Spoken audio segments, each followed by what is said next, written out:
तुसा सहबी रे अपने प्यारे अटल बिहारी वाजपेयी जी री सोचा रही बदौलत कुल्लू लाहौल ले लद्दाख रे लोकारी तई ये सुरंगारा तोहफा तुसा सेबी वे मेलू तुसा सहबी वे बहुत बहुत बधाई और मुबारक।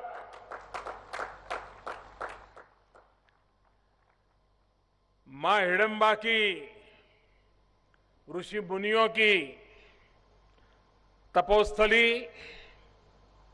जहां 18 करोड़ यानी गांव-गांव देवताओं की जीवंत और अनूठी परंपरा है, भी इस दिव्य धरा को मैं प्रणाम करता हूं, नमन करता हूं। और कंचनगंगा, कांचननाग की ये भूमि, अभी जयराज जी हमारे मुख्यमंत्री जी वर्णन कर रहे थे पैराग्लाइडिंग के बड़े शौक का। अच्छा तो लगता था उड़ने का, लेकिन जब पूरी कीट उठा करके ऊपर तक जाना पड़ता था तो दम उखड़ जाता था। और एक बार शायद दुनिया में और किसी ने किया होगा कि नहीं मुझे मालूम नहीं, अटल जी मनाली आए थे। मैं यहां संगठन की व्यवस्था वाला व्यक्ति था तो थोड़ा पहले आया था, तो हमने एक कार्यक्रम बनाया। 11 पैराग्लाइडर्स पायलट एक साथ मनाली के आसमान में, और जब अटल जी पहुंचे तो सबने पुष्प वर्षा की थी। शायद दुनिया में पैराग्लाइडिंग का ऐसा उपयोग पहले कभी नहीं हुआ होगा, लेकिन जब शाम को मैं अटल जी से मिलने गया तो कह रहे भाई बहुत साहस कर रहे हो, ऐसा क्यों करते हो। लेकिन वो दिन मैंने मनाली के जीवन में भी एक बड़ा सा अवसर बन गया था कि पैराग्लाइडिंग से पुष्प वर्षा करके वाजपेयी जी के स्वागत करने की कल्पना बहुत ही रोचक थी। हिमाचल के मेरे प्यारे भाई बहनों, आप सभी को अटल टनल लोकार्पण की भी आज बहुत बहुत बधाई है। और जैसा मैंने पहले कहा, ये जगह भले आज सभा हो रही है और मैं तो देख रहा हूं सोशल डिस्टेंसिंग का परफेक्ट प्लानिंग हुआ है। दूर दूर तक सब बराबर सोशल डिस्टेंसिंग करके और अपना हाथ भी उठा करके मुझे आज उन सबका भी अभिवादन करने का अवसर मिला है। ये जगह मेरी जानी पहचानी जगह है।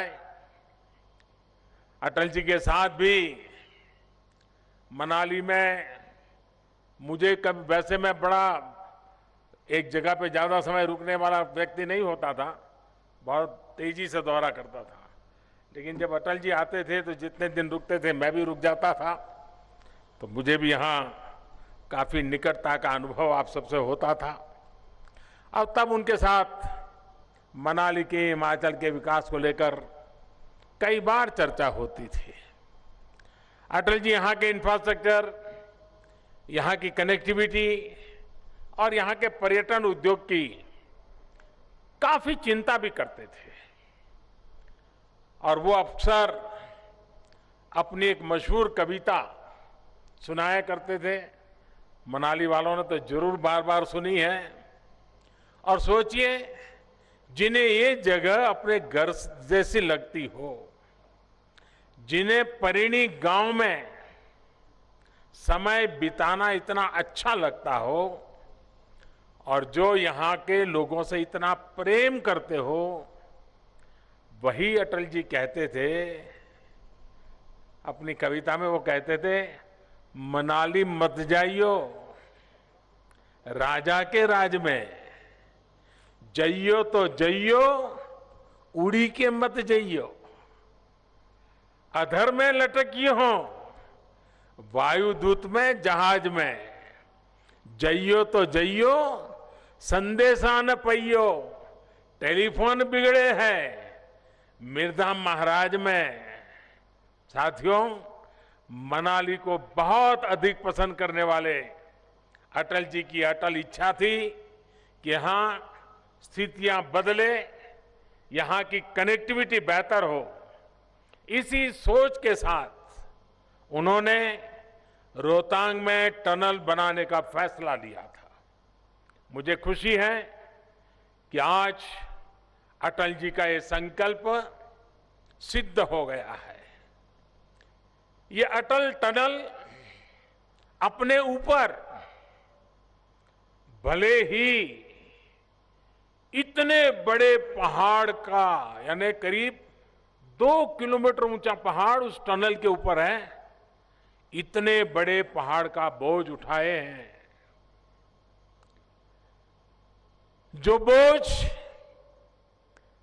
कभी लाहौल स्पीति और मनाली के लोग अपने कंधे पर उठाते थे, इतना बड़ा बोझ आज उस टनल ने उठाया है। और उस टनल ने यहां के नागरिकों को एक प्रकार से बोझ मुक्त कर दिया है। सामान्य लोगों का एक बड़ा बोझ कम होना, उनका लाहौल स्पीति आना जाना बहुत आसान होना अपने आप में संतोष की, गौरव की, आनंद की बात है। अब वो दिन भी दूर नहीं जब टूरिस्ट कुल्लू मनाली से सिड्डू घी का नाश्ता करके यहां से निकलेंगे और लाहौल में जाकर के दुमार और चिलड़े का लंच कर पाएंगे। ये पहले संभव नहीं था। ठीक है, कोरोना है, लेकिन अब धीरे धीरे देश अनलॉक भी तो हो रहा है। मुझे उम्मीद है अब देश के अन्य सेक्टर की तरह टूरिज्म भी धीरे धीरे गति पकड़ लेगा और बड़े शान से कुल्लू का दशहरा की तैयारी तो चलती ही चलती होगी। साथियों, अटल टनल के साथ साथ हिमाचल के लोगों के लिए एक और बड़ा फैसला लिया गया है। हमीरपुर में 66 मेगावाट के धौलासिद्ध हाइड्रो प्रोजेक्ट को स्वीकृति दे दी गई है। इस प्रोजेक्ट से देश को बिजली तो मिलेगी ही, हिमाचल के अनेकों युवाओं को रोजगार भी मिलेगा। साथियों, आधुनिक इंफ्रास्ट्रक्चर के निर्माण का जो अभियान पूरे देश में चल रहा है, उसमें बहुत बड़ी भागीदारी हिमाचल प्रदेश की भी है। हिमाचल में ग्रामीण सड़कें हो, हाईवे हो, पावर प्रोजेक्ट्स हो, रेल कनेक्टिविटी हो, हवाई कनेक्टिविटी हो, इसके लिए अनेक परियोजनाओं पर तेजी से काम हो रहा है। चाहे कीरतपुर कुल्लू मनाली रोड कॉरिडोर हो, जीरकपुर परवान सोलन कैथली घाट कॉरिडोर हो, Nangal dam Talwara rail route हो, भानुपल्ली बिलासपुर बेरी रेल रूट हो, सभी पर तेज गति से काम जारी है। प्रयास यही है कि ये प्रोजेक्ट्स जल्द से जल्द पूरे होकर हिमाचल की सेवा, लोगों की सेवा करना शुरू करें। साथियों, हिमाचल प्रदेश के लोगों का जीवन आसान बनाने के लिए सड़क, बिजली जैसी मूल जरूरत के साथ साथ मोबाइल और इंटरनेट कनेक्टिविटी भी बहुत जरूरी है। और जो टूरिस्ट डेस्टिनेशन होते हैं वहां पर आजकल ये बहुत बड़ी रिक्वायरमेंट बन गया है। पहाड़ी प्रदेश होने के कारण हिमाचल के अनेक स्थानों पर नेटवर्क की समस्या होती रहती है। इसका स्थायी समाधान करने के लिए हाल में देश के 6 लाख गांवों में ऑप्टिकल फाइबर बिछाने का काम शुरू किया गया है। आने वाले 1000 दिनों में ये काम मिशन मोड पर पूरा किया जाना है। इसके तहत गांव-गांव में वाईफाई हॉटस्पॉट भी लगेंगे और इंटरनेट कनेक्शन भी मिल पाएंगे। इससे हिमाचल प्रदेश के बच्चों की पढ़ाई, मरीजों की दवाई और टूरिज्म से कमाई हर प्रकार से लाभ होने वाला है।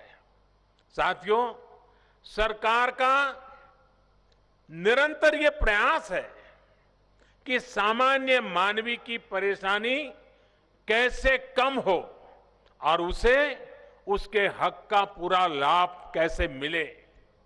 और इसके लिए करीब करीब सभी सरकारी सेवाओं का डिजिटल कन्वर्सन, डिजिटलीकरण ये कर दिया गया है। अब सैलरी पेंशन जैसी अनेक सुविधाओं के लिए बार बार दफ्तरों के चक्कर नहीं काटने पड़ते। पहले हिमाचल के दूर सुदूर क्षेत्रों के वहां से सिर्फ दस्तावेज के अटेस्टेशन के लिए हमारे युवा साथी, रिटायर्ड लोग, अफसरों, नेताओं के यहां चक्कर काटने पड़ते थे। अब दस्तावेजों के अटेस्टेशन की जरूरत को भी एक प्रकार से खत्म कर दिया है। आप याद करिए, पहले बिजली और टेलीफोन के बिल भरने के लिए पूरा दिन लग जाता था। आज ये काम आप घर बैठे पर क्लिक पर उंगली दबाल करके कर पा रहे हैं। अब बैंक से जुड़ी अनेक सेवाएं जो बैंक में जाकर थी मिलती थी, वो भी अब घर बैठे ही मिलने लगी है। साथियों, ऐसे अनेक सुधारों से समय की भी बचत हो रही है, पैसा भी बच रहा है और करप्शन के लिए स्कोप समाप्त हुआ है। कोरोना काल में ही हिमाचल प्रदेश के 5 लाख से ज्यादा पेंशनर और लगभग 6 लाख बहनों के जनधन खाते में सैकड़ों करोड़ रुपए एक क्लिक में जमा किए गए हैं। 1.25 लाख से ज्यादा गरीब बहनों को उज्ज्वला का मुफ्त सिलेंडर मिल पाया है। साथियों, देश में आज जो रिफॉर्म्स किए जा रहे हैं, उन्होंने ऐसे लोगों को परेशान कर दिया है जिन्होंने हमेशा सिर्फ अपने राजनीतिक हितों के लिए काम किया। सदी बदल गई, लेकिन उनकी सोच नहीं बदली। अब सदी बदल गई है, सोच भी बदलनी है और नई सदी के हिसाब से देश को भी बदल करके बनाना है। आज जब ऐसे लोगों द्वारा बनाए बिचौलियों और दलालों के तंत्र पर प्रहार हो रहा है, तो जरा बौखला रहे हैं। बिचौलियों को बढ़ावा देने वालों ने देश के किसानों की स्थिति क्या कर दी थी, ये हिमाचल के लोग भी भली भांति जानते हैं। ये आपको भी पता है कि हिमाचल देश के सबसे बड़े फल उत्पादक राज्यों में से एक है। यहां के टमाटर, मशरूम जैसी सब्जियां भी अनेक शहरों की जरूरतों को पूरा करती है। लेकिन स्थिति क्या रही है? कुल्लू का, शिमला का या किन्नौर का जो सेब किसान के बाग से 40-50 रुपये किलो के हिसाब से निकलता है, वो दिल्ली में रहने वालों के घरों में करीब करीब 100-150 रुपये तक पहुंचता है। बीज का लगभग 100 रुपये का जो हिसाब है न वो कभी किसान को मिला, न कभी वो खरीदार को मिला, तो वो गया कहां? किसान का भी नुकसान और शहर में लेकर के खरीद करने वाले का भी नुकसान। यही नहीं, यहां के बागवान साथी जानते हैं कि सेब का सीजन जैसे जैसे पीक पर जाता है तो कीमतें धड़ाम से गिर जाती है। इसमें सबसे अधिक मार ऐसे किसानों पर पड़ता है जिनके पास छोटे बगीचे हैं। साथियों, कृषि सुधार कानूनों का विरोध करने वाले कहते हैं कि यथास्थिति बनाए रखो, पिछली सदी में जीना है जीने दो।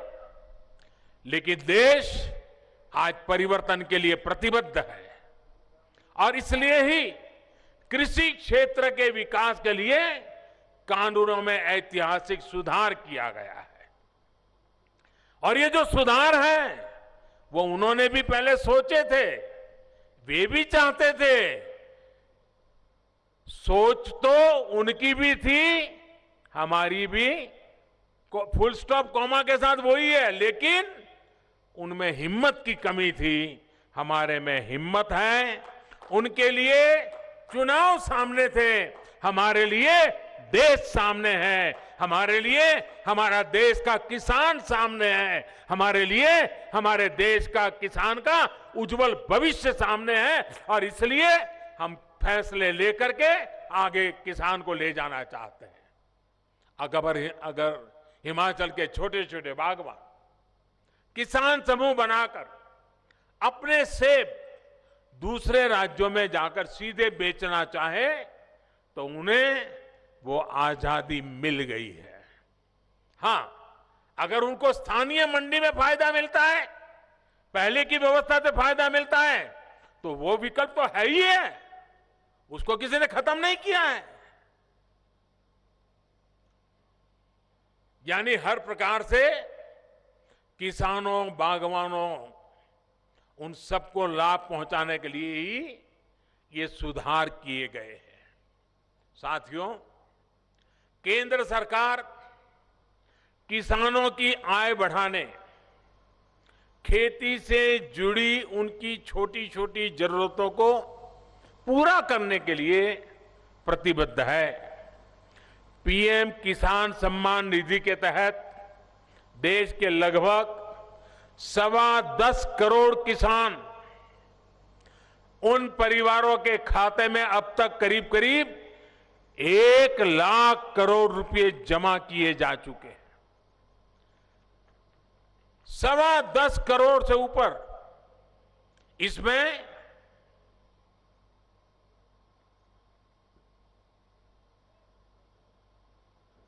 उनको ले जाइए, वहां से बिठा दीजिए, उनको बिठा दीजिए, बिठा दीजिए।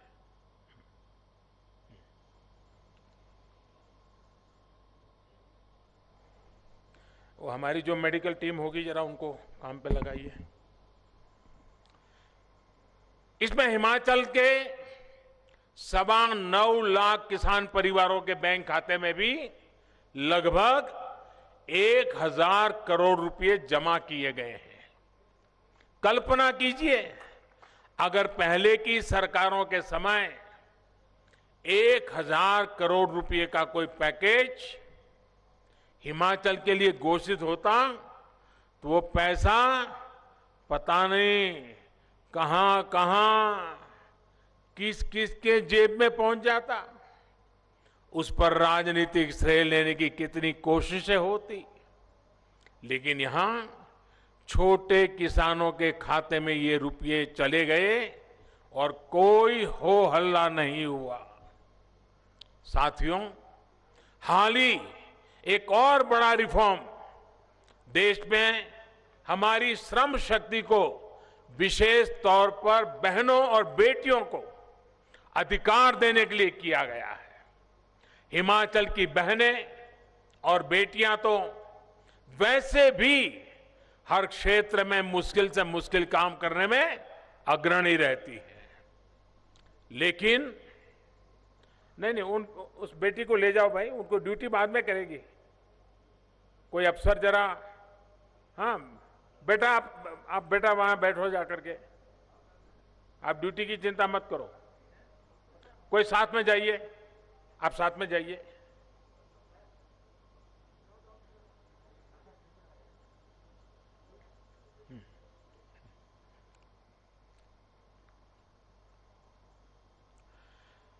अभी तक स्थिति ये थी कि देश में अनेक सेक्टर ऐसे थे जिनमें बहनों को काम करने की मनाही थी। हाल में जो श्रम कानूनों में सुधार किया गया है, उनसे अब महिलाओं को भी वेतन से लेकर काम तक के वो सभी अधिकार दे दिए हैं जो पुरुषों के पास पहले से हैं। साथियों, देश के हर क्षेत्र, हर नागरिक के आत्मविश्वास को जगाने के लिए, आत्मनिर्भर भारत बनाने के लिए सुधारों का सिलसिला लगातार चलता रहेगा। पिछली शताब्दी के नियम कानूनों से अगली शताब्दी में नहीं पहुंच सकते हैं। समाज और व्यवस्थाओं में सार्थक बदलाव के विरोधी जितने भी अपने स्वार्थ की राजनीति कर लें, ये देश रुकने वाला नहीं है। हिमाचल, यहां के हमारे नौजवान, देश के हर युवा के सपने और आकांक्षाएं हमारे लिए सर्वोपरि है। और उसी संभावनाओं को लेकर के हम देश को प्रगति की नई ऊंचाइयों पर ले जाने पर लगे रहते हैं। साथियों, मैं आज फिर एक बार अटल टनल के लिए, और आप कल्पना कर सकते हैं इससे कितना बड़ा बदलाव आने वाला है, कितनी संभावनाओं के दरवाजे खुल गए हैं।